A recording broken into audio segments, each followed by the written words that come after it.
Naniniwala ang mga mambabatas na pinuno ng House Committee on Ethics and Privileges na nagpatalsik kay dating Congressman Arnolfo Teves Jr.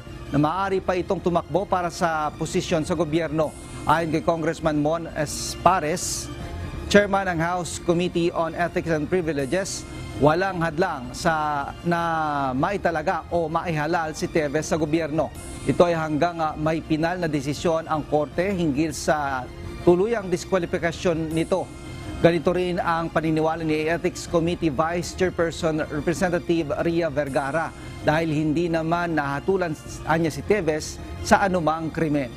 Ang pagpapatalsik sa kanya ay dahil anya sa patuloy na pagliban sa Kamara na walang official leave at pag-iwan sa kanyang mga tungkulin sa kanyang distrito.